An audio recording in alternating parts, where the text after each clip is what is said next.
मोदी के समर्थन में आगे आगे लालू के लालू के सुपुत्र ने सीधे सीधे मोदी के विरोधियों को चुनौती देते हुए कहा कि इस तरीके की भाषा का प्रयोग प्रधानमंत्री के लिए नहीं करनी चाहिए।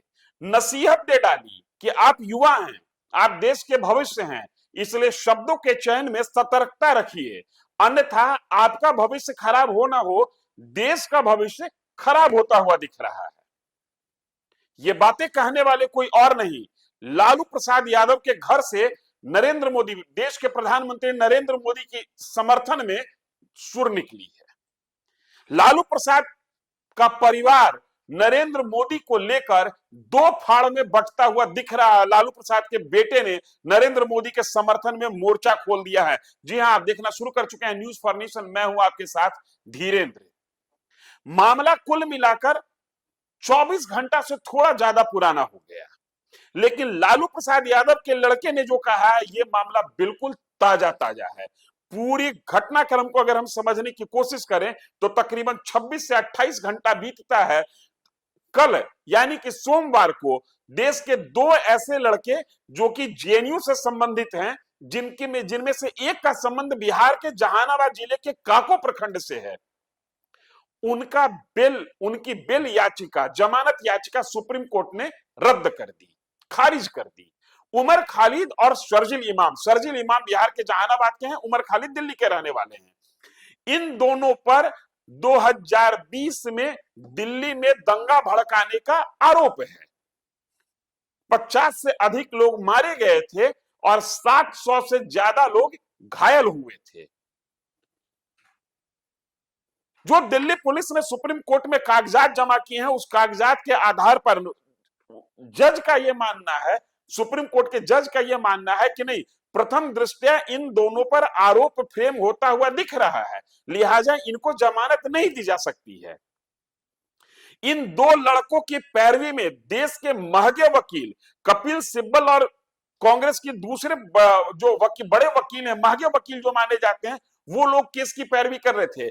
इतने दिग्गज वकीलों के साथ होने के बावजूद सुप्रीम कोर्ट ने इन दो लोगों को जमानत नहीं दी।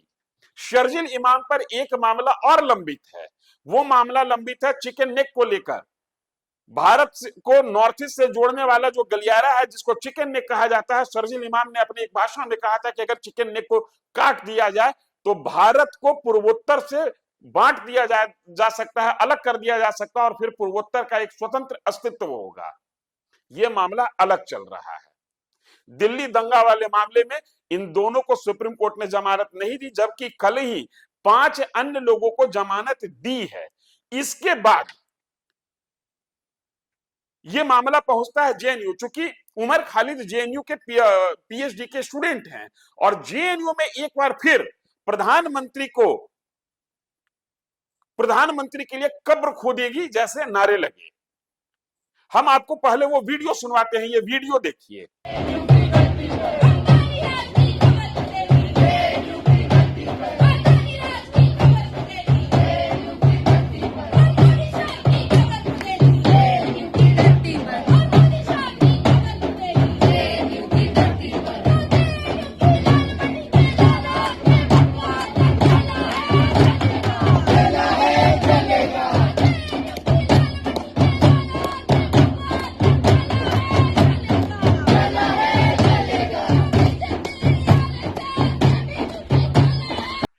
वीडियो में जेएनयू के स्टूडेंट्स खुल्लम खुल्ला प्रधानमंत्री की कब्र खोद रहे हैं और जेएनयू की धरती पर खोद रहे हैं। ये बात सोमवार की रात की है, और जब मंगलवार की सुबह हुई तो इस पर राजनीति ने धीरे धीरे रंग चढ़ाना शुरू किया। सबसे पहले मोर्चा खोला भाजपा ने। विपक्ष इस मुद्दे पर मौन है, क्योंकि प्रधानमंत्री की कब्र खोदते खोदते विपक्ष अब थक चुका है, और विपक्ष को समझ में नहीं आ रहा है कि कब्र की गहराई कितनी की जाए जिसमें प्रधानमंत्री को दफन किया जा सके। प्रधानमंत्री विपक्ष के लाख कवायद के बावजूद दफन नहीं हो पा रहे हैं। मैं राजनीतिक दफन की बात कर रहा हूं, लेकिन जिन शब्दों का प्रयोग किया जाता है वो शब्द राजनीतिक नहीं होते हैं, वो शारीरिक दफन की बात करते हैं। जेएनयू के छात्रावास में जेएनयू के छात्र कल सरेआम इस तरीके का नारा लगाए। यही बात जब लालू प्रसाद यादव के बड़े सुपुत्र तेज प्रताप यादव से पूछा गया कि जेएनयू के बच्चे इस तरीके का नारा लगा रहे हैं, तो तेज प्रताप यादव ने कहा कि ये गलत है, इसको न्यायोचित नहीं ठहराया जा सकता है, इसको जस्टिफाई नहीं किया जा सकता है। प्रधानमंत्री देश के प्रधानमंत्री होते हैं और किसी भी देश के प्रधानमंत्री के बारे में और अपने देश के प्रधानमंत्री के बारे में तो बिल्कुल ऐसी भाषा का प्रयोग नहीं करना चाहिए। तेज प्रताप यादव ने इन स्टूडेंट्स को नसीहत देते हुए कहा कि आप देश के भविष्य हैं, आप युवा हैं, आप अगर इस तरीके की भाषा का प्रयोग करेंगे तो फिर देश का भविष्य अंधकार में हो सकता है। बड़ी खबर यह थी कि उमर खालिद और शर्जील इमाम को जमानत नहीं दी गई। रात होते होते बड़ी खबर यह हो गई कि जेएनयू कैंपस में प्रधानमंत्री तेरी कबर खुदेगी का नारा लगा, और मंगलवार के दिन में यह खबर बड़ी हो गई कि लालू प्रसाद यादव के घर के अंदर से प्रधानमंत्री नरेंद्र मोदी के समर्थन में आवाज निकलने लगी। ये बड़ी खबर। मैं आपको फिर से जेएनयू कैंपस में जो प्रधानमंत्री के खिलाफ जो नारेबाजी हुई है उस नारेबाजी के साथ छोड़े जा रहा हूं। आप खुद इस नारा को देखिए, स्टूडेंट्स के टेम्परामेंट को देखिए, और उसके बाद इस बात को समझने की कोशिश कीजिए कि अगर तेज प्रताप यादव इनको नसीहत दे रहे हैं तो गलत कहां है और सही कहां है। इन बच्चों के, इन स्टूडेंट्स के, जो कि बच्चे नहीं हैं, इन स्टूडेंट्स के उन नारों को समझिए और इस बात का अंदाजा लगाइए कि विरोध का स्वर कहां तक और कितना गंभीर हो सकता है। यह बात तब कही जा रही है जब यह कहा जा रहा है, कई विपक्षी नेता यहां तक कहा जाते हैं कि इस देश में अब बोलने की नहीं है।